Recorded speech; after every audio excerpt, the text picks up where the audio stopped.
Shock Monkey Radio is entertainment for adults, by adults, and the views and opinions expressed here do not reflect upon the sponsors or FXBG Public Radio. For additional information, please refer to the United States Bill of Rights.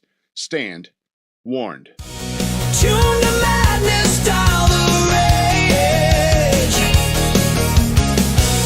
The world's a jungle, stage by stage. Shock Monkey Radio. Feel the static, let it go. Shock Monkey Radio. Twist the dial and lose control.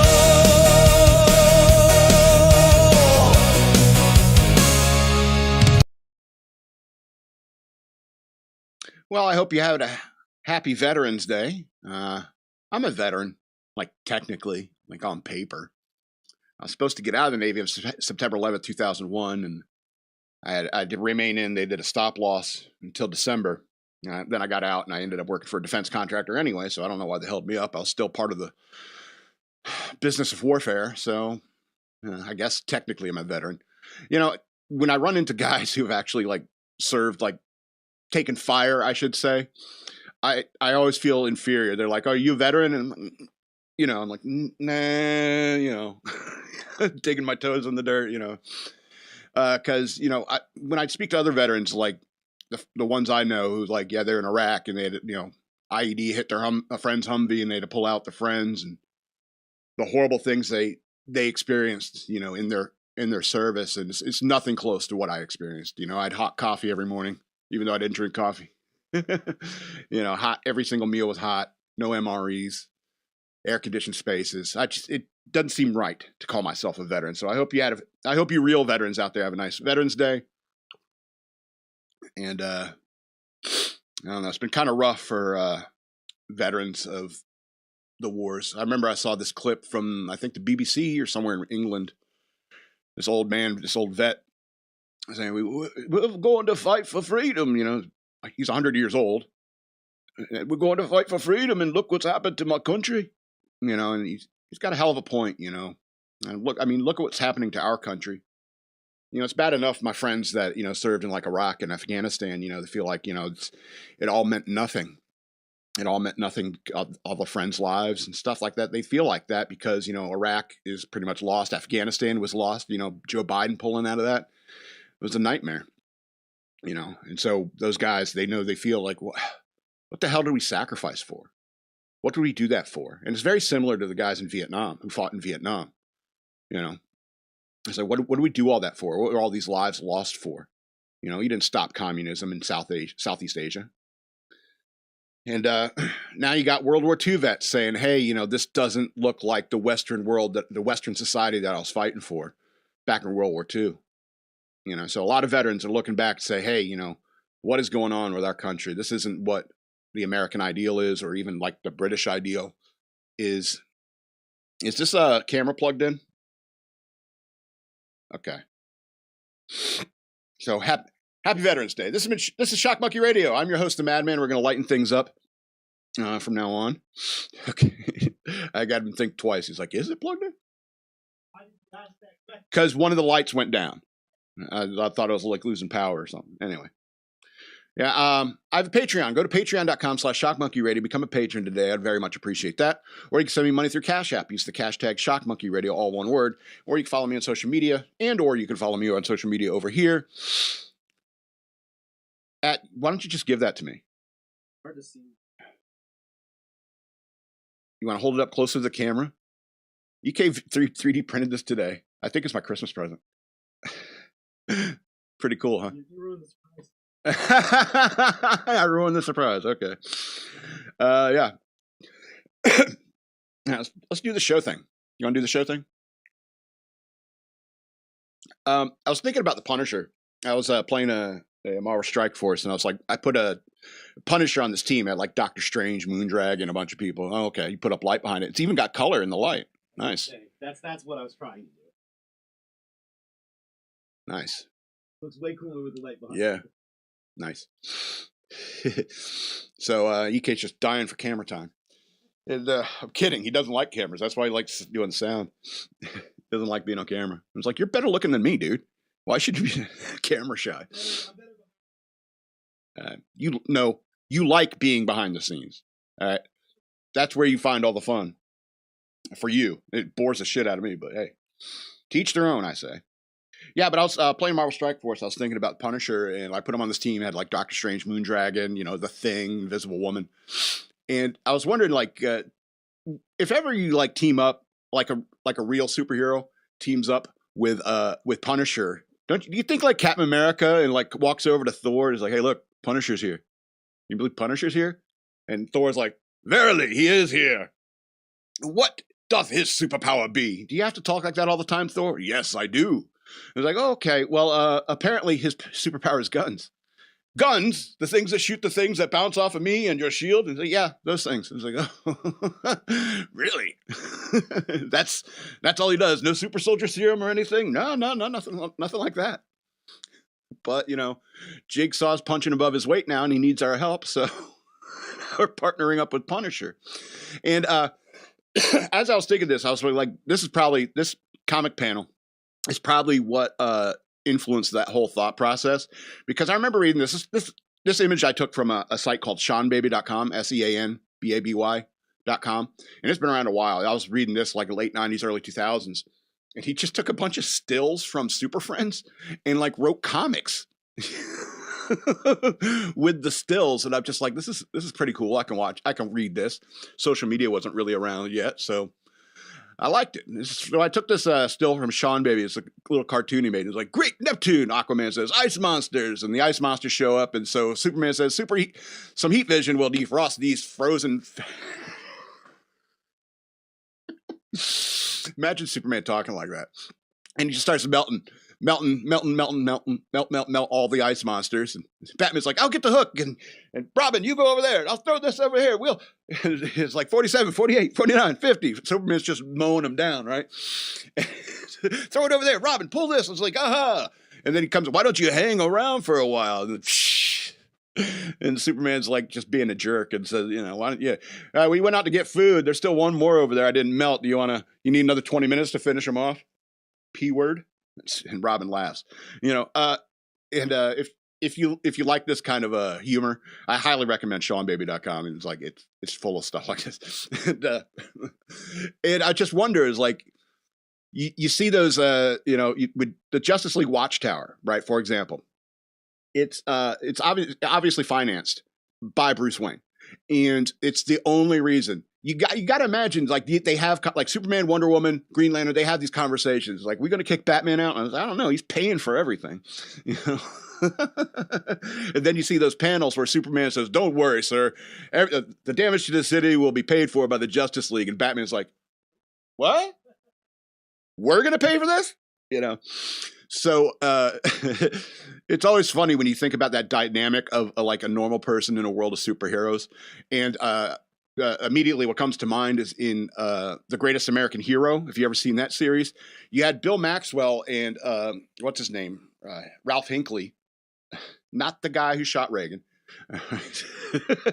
But Ralph Hinckley gets a suit, and Joe Maxwell's just an FBI agent. And so because he's wearing the suit, he's constantly, he shakes hands with Bill Maxwell and crushes his hand. And Connie Selica's like, "Ooh, we should probably take a look at that, Bill. I heard some snap. I'll be fine. And so it's like bullets are flying all around. They're bouncing off of Ralph, and like Bill's always getting hit. And if you're a normal guy around a superhero, you're going to get hurt straight up. So I don't know. I was fondly remembering the times back in the early aughts, reading SeanBaby.com. You should check it out if you haven't seen it.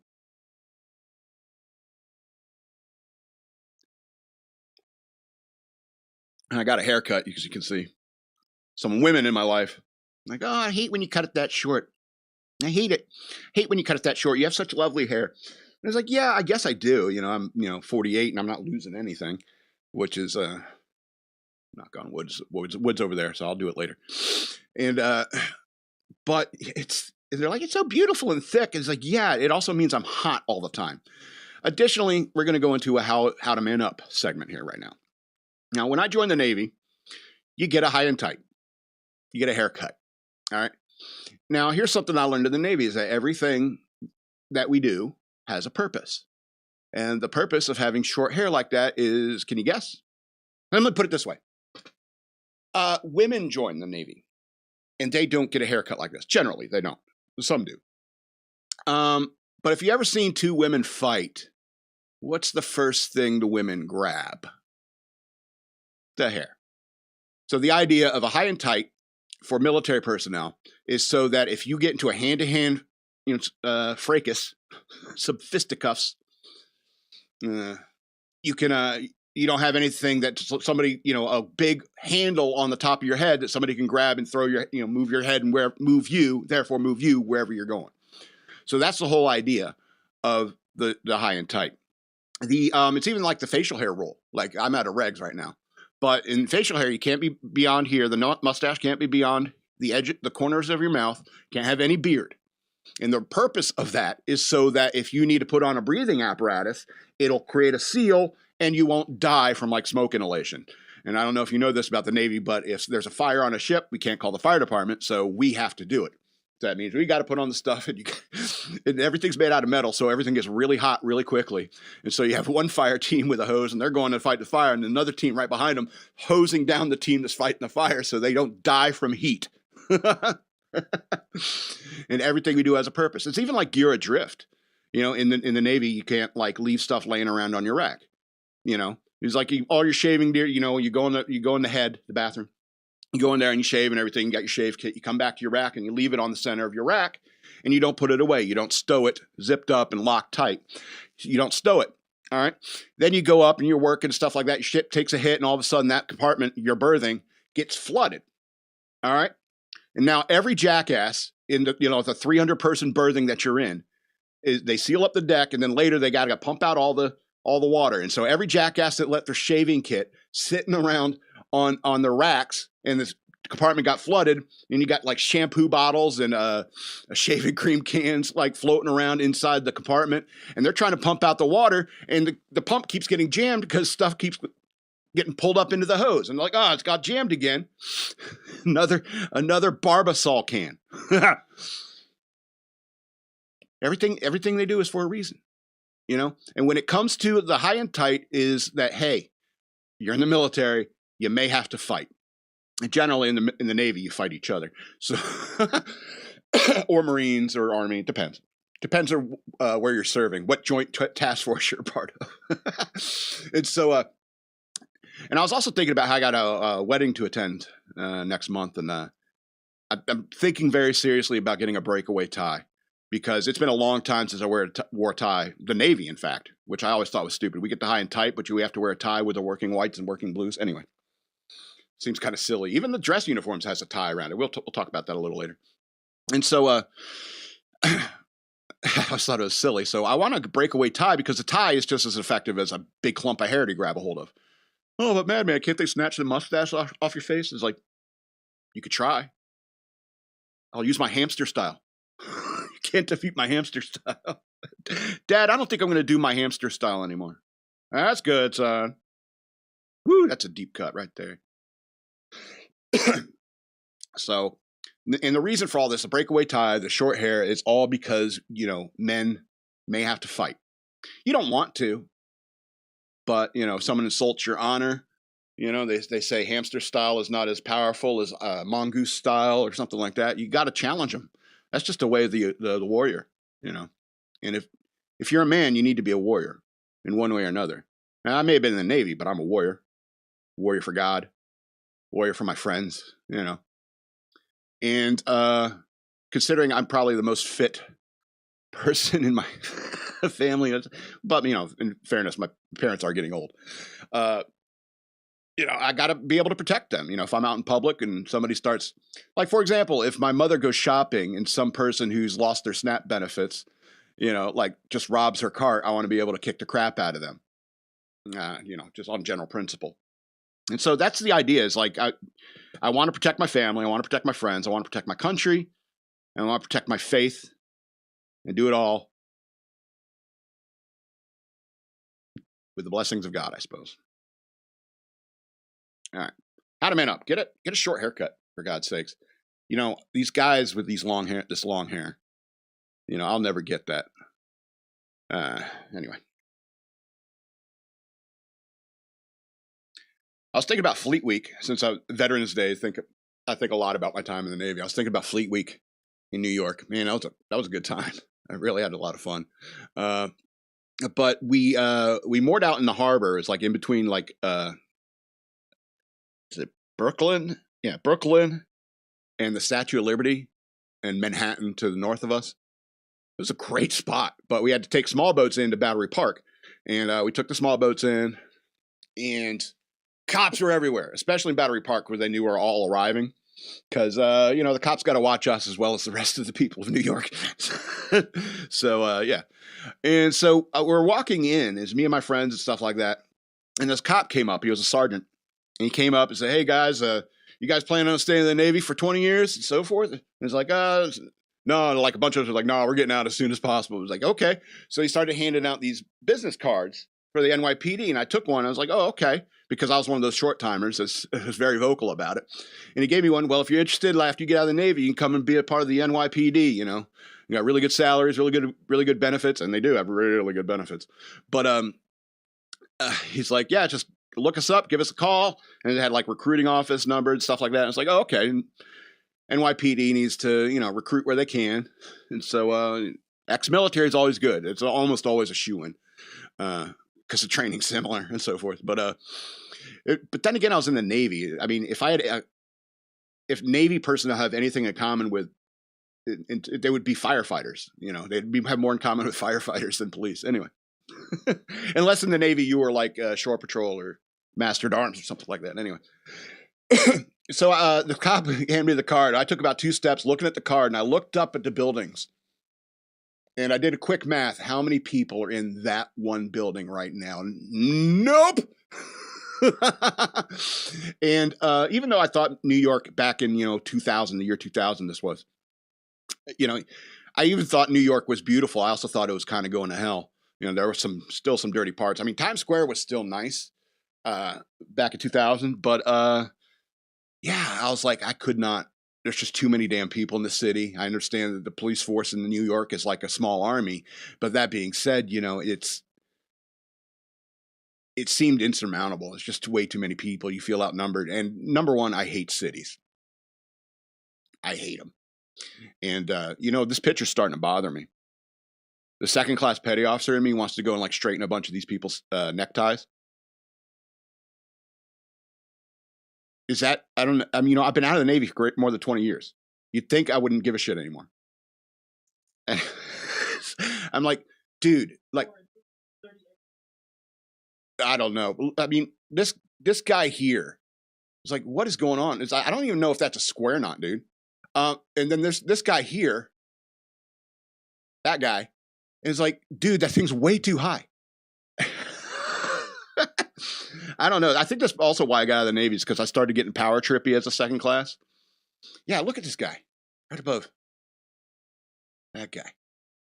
I understand you're big, dude, but that thing needs to be lower. And this officer here, you didn't see that? You didn't see that? Yeah, look at all the women too. Anyway, so I don't know. I think about my time in the Navy.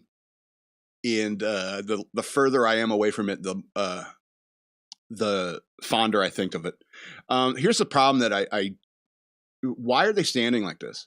This front parade rest thing. I don't know what's going on. I mean, you see some chiefs like in the back, see some officers in the back, and so whoever was taking this picture, it's like, put your arms in front of you. I wonder if it's a civilian photographer, and the civilian photographer is like, clasp your hands in front of you. And look, are they all left over right? So that must have that must have been a military order. Left over right, hands in front of you. That's not a position. There are 2 positions. There's 2 or 3 positions, I should say. There's attention, there's parade rest, and there's front leaning rest. That's push-up position. And they're not in any of them. And it reminded me of that scene with Joe Biden with the red thing, the dark Biden thing, and a dance routine. Well, that was a big part of the Navy. You know, you're out to sea for a few weeks and you're like, hey, let's start a dance routine. And,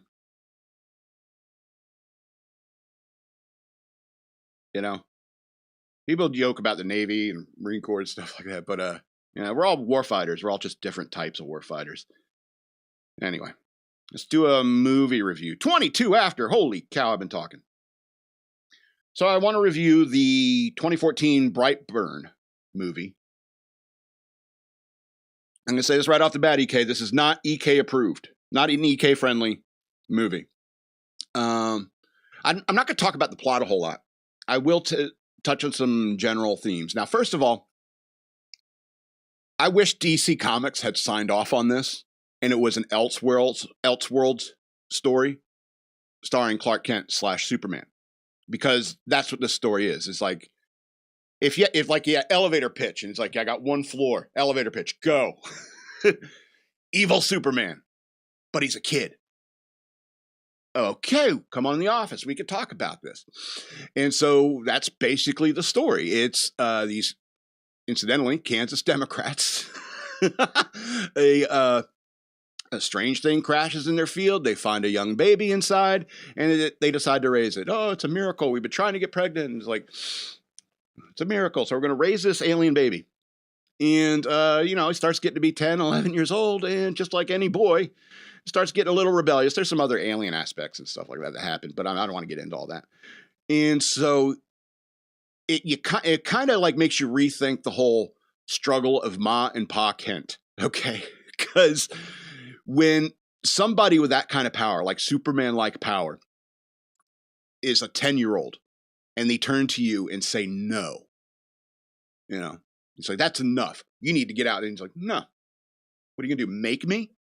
And you guys start getting this rebellious preteen Superman on your hands, and he is creepy. He is incredibly powerful and eventually lethal. And so, like I said, I don't want to give all the details away because you should enjoy this on your own because I found it to be refreshing. And so I think I was talking about a week ago or 2 weeks ago about Superman getting pissed off and I've had enough, and just start poking his finger into the foreheads of everyone he sees. I'm sick of everybody here. I'm better than everybody here. And that's kind of the concept of an evil Superman is he looks around the world and doesn't see it through Ma and Pa Kent's eyes, because Ma and Pa Kent raised Superman right. Somewhat speaking, it's like, it's like those scenes of like with Pa Kent said, you got this power, son, but you shouldn't use it for bad. You need to be responsible with it and so forth. And Superman, Clark Kent just says, yes, sir. Yes, sir. I know you're right. I know you're right. But in this story, it's all these weak little flesh bags around me. Why would I care about any of them? I could friggin' fly. I have heat vision,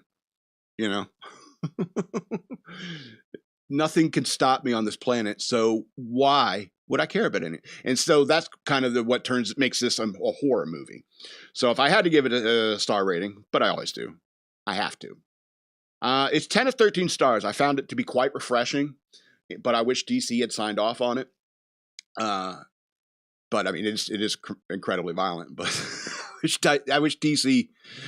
Because I get the impression that somebody pitched this like evil Superman idea, and DC Comics may have been approached on it, and they're like, no, this is way too horror and violent. And I was like, I don't know. That's kind of why Elseworld stories were so good, because it was kind of scary. However, I do find it interesting that you cannot have a modern movie with a villain that is not a white male. Especially when you're talking about a preteen white male.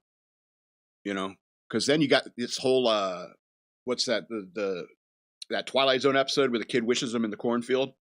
When he doesn't like him, he can remake the world so everyone's nice to him all the time. Anyway, that's what I was thinking of. Anyway, so let's go to the next movie review. I did 10. Okay. I watched a movie by request. EK texted me yesterday and said, hey, I want you to watch this movie. I'm glad I don't. Yeah, the one you want to talk about, it comes up right away. I don't have to say, hey. And he was like, you got to watch this movie. Tell me what you think about it. And I was like, all right, I'll just review it, I suppose. You said you had trouble finding this on like digital copy, right? I see the MTV logo down here at the bottom. Is that Do you think maybe like MTV held on to it for too long, or didn't want to distribute it because on Showtime or HBO? Yeah. Okay. All right. So I chose. There's a lot of pictures I could have used for this. There was one with Fred Astaire. I didn't know Fred Astaire was in this movie. That's a joke. Spinal Tap meets the Commitments. I picked that because it's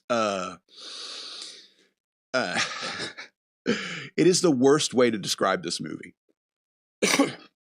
First of all, Spinal Tap is a mockumentary about a group of idiots in a band, a successful band, mind you. All right, and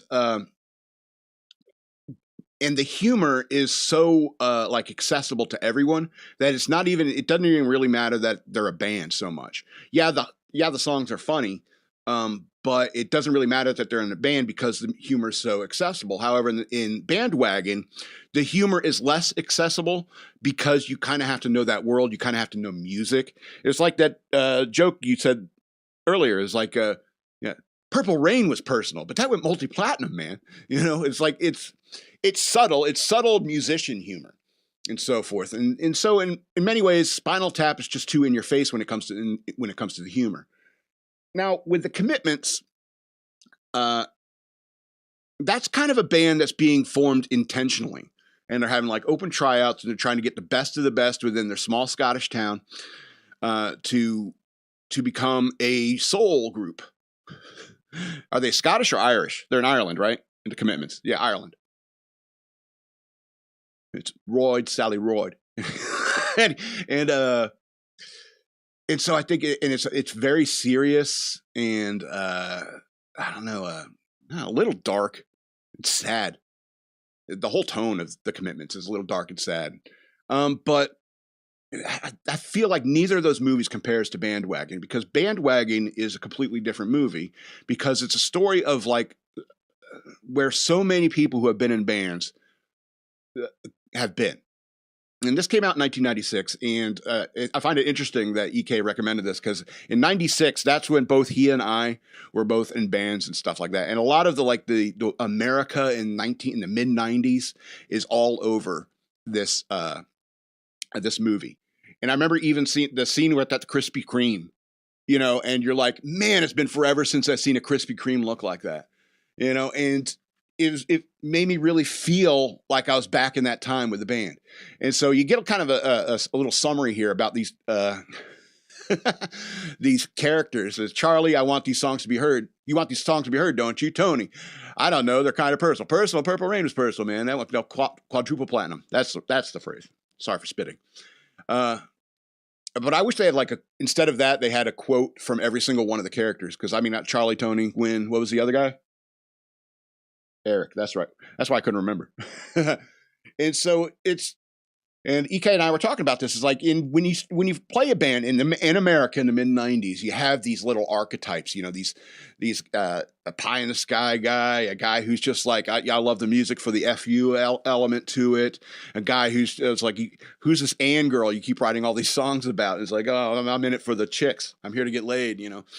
And there's all these archetypes and different like foibles. You got like a guy who's pulls a Jim Morrison, doesn't want to face the crowd, and so forth. And then the fifth most important member, I think, is the road tour guy, road tour manager, and he is like he just every now and then will drop a snippet of wisdom, you know, and so they form this band, and songs are okay, you know. But it also shows that the group has promise in terms of its talent. They can work with what they have. And in the mid 90s, it wasn't that hard to do good rock to make good rock and roll. And so the story is about this group who gets together. They write a couple songs, and they even had like the multi-trackers. You remember the 4-trackers? And multi-track recording, and the guy buying up like a dozen cassette tapes so he could bounce tracks over and over again and get his single out there, you know. And that's what it was like back then, especially before the digital age. You know, it took a lot more effort, you know. And even they have those scenes with Charlie. Was it Charlie? He's losing his job because he's trying to figure out the song and trying to get the one song. Huh? Was it the guy writing the songs? Tony. Yeah, he was. Yeah, he loses his job because he was late because he was getting ready for work and he kind of figured out a chord sequence. And so he had to go to the guitar and figure that out before he went to work, ended up being late and got fired. And, those are people who love music. That's what they do. In the second act, you find out they're on tour. They go on tour. They buy a van and they go like play a bunch of tours in the South, like North Carolina, Georgia, Mississippi, must have been fun, but then after a while, they all start driving each other crazy because you're in this confined space with these, four other guys, for the whole trip for weeks, months, even. And so like I said, there's plenty of like relatable archetypes when it comes to the people that if you ever been in a band and you watch this movie, you say, I remember, that's like that dude, Scott, that was in our band. You remember that asshole drummer Scott we had for a little while? Yeah, he reminds me of them. And if I were any one of these characters, who do you think I'd be? Eric? Okay. All right. I don't know.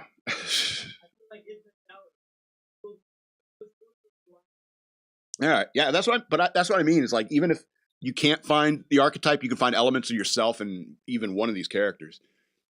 And so I like that. I like the end. Let me back up to the second act. In the second act, you find this girl, Anne, who he's been writing all these songs about, and they finally meet her, and they're like, oh, I thought you were married to the music, buddy. But instead, you're doing this all to impress this one chick. And then the drummer ends up like, oh, I like veggie burgers too. And they go get veggie burgers together. And he's like, oh, I wrote all these songs for this chick. I was hoping to rekindle things.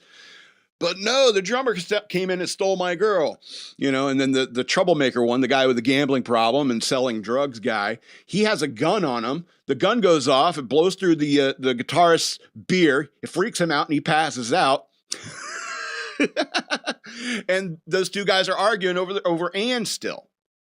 And there was a scene where, Gwen, Gwen's more like me? Okay. And so I agree. And so Gwen, excuse me, he, I lost my train of thought. They're fighting over Anne. and hits the beer. And Gwen said at that point, man, it's over. And I thought for a second, it's like, yeah, but there's still more to the movie. This can't actually be the end. But I think in that moment in the second act, I think that's when most bands, it would be over. I think most bands who have ever gotten that far into like the touring kind of thing, it would be over. A girl will come between guys, somebody do something stupid like pull a gun, or one will go off and blow through somebody's beer. They're like, this is way too dangerous. It's freaking me out, and in many ways, that's where most bands end. But instead, this movie has to have a third act. And the third act, I liked it. I thought the third act was a punk rock. It was a real punk rock end. Because when you're doing a movie like this, you have to have a third act where they finally meet like record executives. And they do. They meet some record executives. They feel like they're going to get picked up. They're going to start making money, start being, be the next, queen, the next prince or whatever, But they said, hey, they start talking to them about compromising their art. We may like choose your set list to help, excitement of the group. Is like, well, we don't want you to have control over our art and so forth. And so they kind of like thumb their noses at the record executives, or we're gonna make it on our own. We don't need you. We're not gonna compromise our art. And that's punk rock, man. I dig that. And then they have a final little performance at the end, started by their road manager, who was a guy who honestly believed in them. And the phrases he would say is always really quick. It's, really quick and terse and to the point. Something like, he's like, I'm freaking out, man. They're going to hate us. And it's like, well, are you doing this because you love the music, or are you doing this because you love the crowd? Because the crowd shouldn't matter to you. It's full of wisdom like that. Additionally, there are some scenes with Wynn and the tour manager fishing, and I think he was like trying to court him and say, hey, you wanna? I don't know, be our road manager when we go on this tour. And he's fishing with him. And he's like, get the net. And boom, sets the hook on a fish. You know, it even talks to him. So trust me, guys. We want him helping us because he sensed a fish before he caught it. And that was enough to convince Wynn. And enough to convince me. Symbolic. It was symbolic. Absolutely. He can spot the talent. Yes, he can spot the talent. He knows where it is. And so I think that it was good to have the little fishing analogy. Even when Wynn gets a little freaked out and he just grabs his fishing pole, starts walking to the water. I need to chill out, man. And I think, yeah, that is kind of like me. If I get like cooped up in a place like that, I would have the fishing rod with me. And it's like, I need to go. And what he wouldn't leave until he caught a fish, you know. that's just kind of like I don't know. It's great. It's great. And at the end, you realize that the tour manager was reading this book the entire time, and it was a dictionary of chemistry. And in many ways, he kind of explains that, or represents the idea is like, yeah, music is awesome. Yeah, you can learn it, but there's plenty of other things out there to learn, and other things out there that are awesome. And as long as you know what you want out of life, or what you're trying to do, you know, there's no limit to you. But if you're distracted, you know, and these women get in between you and making the music, you know, you talked about that thing you do when we were talking about this, Eric, and I think it is. I think the thing you do is probably more similar to this movie, but that thing you do wasn't out yet. I don't think that thing you do is like 94 or late 90s, I think. That thing you do. Hold on. Yeah. 96, same year. Yeah. Anyway, unfortunately, if you're not a musician, if you never played music and you've never been in a band, or you've never been touring, or even had a dream to become a rock star, you know, you probably couldn't relate to this. You could relate more to Spinal Tap because the humor is accessible. You could relate more to the Commitments because you can understand the interpersonal dynamics of the characters, and oh, that guy's a jerk. Oh, that chick likes that guy, and the music is soul, and it's good. So plenty of good songs in it. So I mean, those movies are far more accessible, including That Thing You Do. It's far more accessible. But in That Thing You Do, you understand that, you know, they were told by Playtone Records that they all should wear matching outfits, and they'd tell them to play this one song, and then run off the stage, and that's it.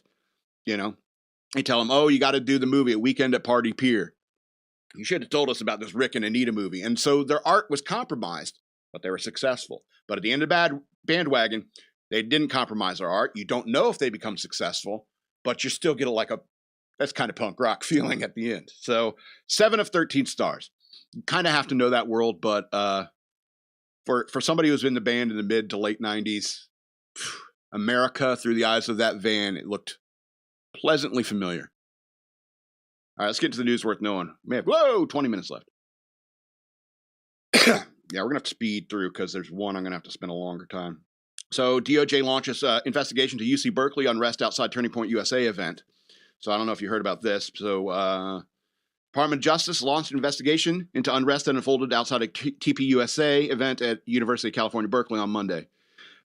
Quote, mob assault and thuggish intimidation of attendees exercising their First Amendment rights are unacceptable. Assistant Attorney General Harmeet Dillon wrote in a post announcing the probe on X. The atmosphere was tense as left-wing agitators stormed a Zellerbach Hall where the event, which was the last stop on the Turning Point tour, was held. Attendees were forced to navigate a mob of hostile agitators in order to enter and exit the event while police held back a screaming and sometimes violent mob. The event featured actor Rob Schneider and author Frank Turek, a Christian mentor of the organization's late founder Charlie Kirk. The U.S. Department of Justice Civil Rights Division recently became aware of the concerning events occurring on your campus at the University of California, Berkeley, on or about November 10th, 2025, said a letter from Dillon addressed to University of California Board of Regents. Our office previously opened investigations to the University of California system for potential violations, blah, blah, blah, legal stuff. I was listening to Matt Walsh yesterday, and I liked how he said, he was talking about David Portnoy. He was like outside of a pizza place doing some sort of like pizza rating thing, and some guy just came up to him, threw some coins at his feet, and said "F the Jews." I'm sorry to laugh at it, but I mean it's so pointless and funny, huh? Yeah, it's so silly. It's really, what does that prove? Anyway, that guy got arrested, and I think he should have, for disorderly conduct, and I think that is fitting. That's what he should be charged with. But these leftist protesters, they are like really, really more violent than anybody like that who throws coins at a Jew's, I don't even know if he's Jewish, at a Jew's feet and says "F the Jews." I don't see why these people get treated differently, for doing what they do, because they are violent. Charlie Kirk was murdered. And it's not like anybody who has been protesting the Turning Point USA stuff, even while Charlie Kirk was a part of it, it's not like they've stopped or cooled down, or they even stopped to say, "Hey, man, this is getting out of hand." It's not like any of that has happened. In fact, they're ratcheting things up. Oh, he's got these stray mustache hairs. I usually find them in, like, when I rewatch it, it's like, oh, man, I need a wardrobe. Or is it a wardrobe department? Makeup department? I don't care. It's just facial hair. All right, so let's go to the next story. We got to speed along. Shoot. All right, students launch conservative group after Charlie Kirk garbage. After a teacher called Charlie Kirk garbage after his assassination. So, yeah, we should fire every teacher like this. Oh, they got tenure. I don't give a shit about that. Tenure is ridiculous. You need to stop doing that. Because, there are these radical leftists teaching kids to be radical leftists. So students at Rhode Island, wow, that's a liberal place. Rhode Island High School, where a teacher mocked Charlie Kirk after his assassination, are launching a Turning Point USA chapter to promote conservative values and free expression on campus. Quote, "What inspired me to personally start the Turning Point chapter was the teacher at our school said after Charlie Kirk's death, he made a TikTok about how he has no remorse over him and how he was a hateful person." Braden Ryan, vice president of Turning Point USA chapter at Barrington High School in Rhode Island, told Fox News Digital in an interview Tuesday. So shortly after Kirk's public assassination of September 10th, while speaking in Utah, American, blah, blah, blah, blah, social studies teacher Benjamin Philo posted a video saying that Kirk hated the LGBT community and hated women's rights. Oh, wait till I start talking about it. Anyway, Philo, who was placed on administrative leave after his video post, also said in a video that Kirk, quote, "thought he proved how tough he was with his words. What a piece of garbage. Look what happens. Bye, Charlie." So these teachers, anyone who talks like that, should be fired. I know people have a right to their social media, but if you're teaching children and you're clearly that biased, you should be fired. After all, that kind of bias can get people killed. And that's the point. That's how radical the leftists are getting. All right, let's talk about Joe Rogan and Charlie Kirk a little bit more. Rogan warns that liberal celebration of Kirk assassination shows we're closer to civil war than he thought. So let me find the quote. Joe Rogan was talking to Brian Redband and says Charlie Kirk was shot and people were celebrating like, whoa, whoa, whoa, whoa, whoa, whoa, whoa, whoa, whoa. What do you want people to die? You want people to die that you disagree with? Like where we are right now on a scale of civil war. Where are we? Are we at a 7? Because I thought we were at a 5. I thought we were like 4 or 5. He said on Tuesday's show, Joe Rogan Experience. But after the Charlie Kirk thing, I'm like, oh, we might be at 7. And I thought maybe at step 7 would be on this might be like step 7 on the way to a bona fide civil war. Joe Rogan cautioned that when people start rejoicing over someone's death, especially a public killing witnessed by the world and their family, it reflects disturbing moral decline. He emphasized that the person's biggest offense was merely saying things others disagreed with, and celebrating their violent death is deeply troubling. Yeah. I know how to stem the civil war, Joe Rogan. Set your mind at ease. Here's what you do. You arrest all the criminals and terrorists, right? All the criminals and terrorists, you arrest them. As you should arrest criminals and terrorists, and you put them in prison, and you put them in prison for the full length of the term. You get rid of all the liberal female judges. You get rid of those. That way, they actually serve the time they're supposed to serve. Got all the terrorists, got Antifa in prison. You deport all the illegal immigrants. You got all the terrorists and criminals in prison. You have reduced the leftist army by 75%. It's real easy. You turn America into a conservative place again, you will thin out their herd. I know Joe Rogan's not the kind to listen to something like that. Oh, I believe in the fairness. You need to get on the red train, my friend. You need to come on board the sane side. All right.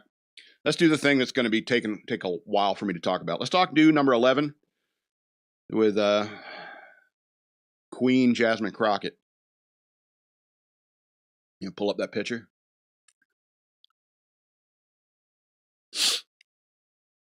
Thanks to the Daily Mail. They say a picture's worth 1,000 words, and I agree. I really do. Unfortunately, when I saved this image from the Daily Mail, I couldn't put 1,000 words in the file name, so I just named the file Repeal the 19th. And this is why. I said this last week, and I may have pissed some people off when I said that, women have no business being cops, they have no business being in the military, and they have no business in politics. All right, now I'm at the point where women have no right to vote. They shouldn't have the right to vote. And you can be like, oh, you're sexist. And it's like, yeah, I know you think that I'm sexist, and now you probably don't want to vote alongside me. You don't want to vote along the lines I vote because you're a woman, and you're spiteful, and you're enslaved by your emotions. And so that's the whole problem with it. So there's this woke radio host who proudly kisses the feet of Jasmine Crockett, who is just, an idiot congressman from Texas. She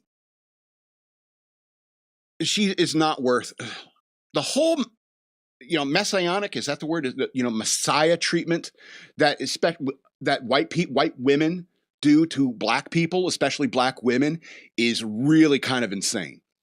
It's really sort of insane. Look she is literally worshiping a black woman. Why? I can't think of a reason. That woman, what's the word that code switches? She code switches all the time. She's talking to a black audience. She talks like a black girl when she's talking to a black audience, but when she's talking to a white audience, a more, erudite crowd, she will take on a more erudite speaking manner. She's duplicitous, She's liberal. She's stupid. You listen to the things she says. If you really listen to her, listen to the things she says. And that's the problem. Women don't do any research. They don't say, oh, okay, I'm going to look into this Jasmine Crockett girl and spend like a half hour looking up Jasmine Crockett clips, which is something that a guy would do. Something I did. It's like, who is this crazy Jasmine Crockett person? And then I spent a half hour looking up clips of Jasmine Crockett. And it's like, oh, she's a moron who somehow got elected. But when it comes to these liberal, usually single white women or divorced, their maternal instinct is just going haywire because, they don't have any kids. They're not married. They don't have a husband. And so because they don't have a husband to hold them tight and whisper, reassuring things into their ears, they turn to the government and say, do that for me. Be the husband type to me. And whether or not it's, Jasmine Crockett or some or the nameless, faceless idea of the bureaucracy, whispering, reassuring things into your ear and holding you tight and keeping you safe. Your maternal instinct is going haywire. And so you think, like, I'm adopting these poor downtrodden black people who are being systematically hunted by the police, and women don't research anything. They don't look into per capita. They don't look into stuff like that. Now, most women assimilate information by talking through conversation. All right. So that means they have a conversation with, say, a black woman like Jasmine Crockett. And Jasmine Crockett says, yeah, we're hunted by the police, and all the cops in this town are racist, and every town in America is racist. And so the woman's think, oh, that's fact. That's fact. That's true. Cops are racist. Black people downtrodden. After all, for some reason, criminality is equally distributed among races. And if you think that, you're Jasmine Crockett stupid. That's not true. Crime is not equally distributed among the races. Sorry, but a woman like this who would kiss Jasmine Crockett's feet would never look up that information. All right? She's an idiot. Oh, madman, there's some women who know about politics and vote along your lines. And understand the principles of conservatism and the republic and so forth. It's like, yeah, sure. However, I still know that because so many of these women are so out of their depth when it comes to politics, they shouldn't be voting. And I'm sorry, I can't risk it. There's too many women voting who are like, oh, that Zoran Mondani guy is cute, I'm going to vote him in. There's too many women out there who said, oh, Bill Clinton has played the saxophone, I think that's cool, I'm going to vote him in. There's plenty of women who think, oh, I'm going to vote for the first black president. The only reason people like that win, the only people like Zoran Mondani win, the only reason like Barack Obama won is because of liberal white women who are like worshiping. It's like they only assimilate information verbally, like through conversation. And so if they talk to somebody who says, oh, you know, those poor Palestinian people, you know, they're just being so beat up on by the Israelis, you know, stuff like that. They, you know, they're killing children and stuff like that. And, you know, it's like, but then, you know, nobody ever says to her, oh, well, they're killing children because they're firing missiles at Israel from a pediatric hospital. They don't get that part. And so in their brain, the fact comes in, like Palestine good, Israel bad. And the next thing you know, you're at a fucking rally talking about stuff, and there's some conservative guy with a camera in your face saying, what really bothers you about President Trump? And, oh, there's so many things. But just give me one. Oh, it's, you know, it's just so many things. And just one, just pick one. Well, you know, he's not very nice. Oh, how about like a policy, one of his policies? Well, you know, he just hasn't been treating people very well. You know, firing people and shutting down the government. No, what policy of Donald Trump's can you speak on? It's like, no, they can't do that because all based upon this limited thing in their head is like, you know, Palestine good, Israel bad in their head. And so you know, we gotta help out the Palestinians because they're being killed by the evil Jews. And you're just like, where are you getting this information? You're a moron and you shouldn't be voting. I think we should go back to you have to be male and you have to be a landowner, which, by the way, would exclude me from voting. All right? And the whole idea about having being male and a landowner in this country when it comes to voting was because you have a literal stake in the nation. All right? I know property rights have eroded over the years, but, you know, they own above you, they own below you, they own the rain that lands on your property. All right? But at the same time, if you own land, you have a literal stake in the future of the country. But at the very least, we need to stop women from voting. You know, you've bucked the whole idea that, you know, women, a lot of them anyway, a lot of them have bucked the whole idea that they need to find a man, that they need to that they need to, you know, get married and have kids. They're like, I'm going to be a proud career woman. I'm going to be a radio host. And then next thing you know, you're 38 and you have no kids. You got, you know, 2 dogs and 3 cats. And next thing you know, you're kissing the feet of Jasmine Crockett. I'm sorry, that was 1,878 words. All right, let's do these 2 happy stories real quick. So this is not from far away. This is Prince William County in Norge. 900-pound horse rescued from a Virginia swimming pool. It's from UPI. Why? That's natural selection. Why are you getting in the way of natural selection? So on Sunday, November 2nd, approximately 11:26 a.m., fire and rescue units were dispatched to Burwell Road in Noakesville for a horse who had fallen into a swimming pool. Upon arrival, firefighters discovered a pony. Is a pony a horse? You'd think I would know that. Approximately 900 pounds had fallen into a pool. A pool had canvas covered, surrounded by an iron gate, 5 feet in height. What do you do? Jump it? And then, oh, that's just regular ground I can walk on. Psh. So I guess they're not too terribly bright. Anyway. Yeah, I got to go through the happy stories fast. I'm sorry. Running out of time. I had to have my sexist rant. Get that out. See if I still have a job when I get to work. Last story, Minnesota man attempts ice cream cone world record in Ireland. All right, November 10th? It's November in Ireland. I guarantee it's cold. What kind of brain? You imagine the brain freeze you'd get? Anyway. So a Minnesota man visiting Ireland stopped at a famous ice cream shop and attempt the Guinness World Record for the fastest time to eat a 130-gram ice cream cone. Spring Lake Park resident James Clark paid a visit to Teddy's in Irish words. what is this, Middle Earth? What is it? Loag hair? An attempt, I don't know. Feels like some place in Lac Modin, you know? Attempted ice cream eating speed record, previously set at 24.97 seconds. Yeah, you're getting brain freeze no matter what. Shared a video on Facebook showing the ice cream cone being weighed at 130 grams before Clark attempted the feat. Yeah, I love that the world record, they have to verify it was 130 grams. Shows his attempt completing the attempt in 24.72 seconds, appearing to take the record, although he's still reviewed and certified by Guinness. It would be his 35th Guinness World Records title. I don't know. I guess if you want to get your name in history, I guess you can find a goofy world record. I think I saw another one where the guy snapped a bunch of cucumbers within a certain amount of time. It was like, just to get your name in a book somewhere. Are you that desperate? Are you that desperate to live on through all time? Says the guy who has thousands of hours of videos of him talking and ranting and so forth. This is going to be the end of the show. I want to remind you again that I have a Patreon. Go to patreon.com/shockmonkeyradio. Become a patron today. I would very much appreciate it. Or you can send me money through Cash App. Use the hashtag shockmonkeyradio, all one word.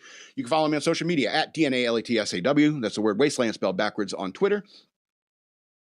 Yeah. And at SLRobbins13 on Instagram. And Shock Monkey Radio Redux on Facebook. This has been Shock Monkey Radio. I'm the Madman. And I love you. The madman loves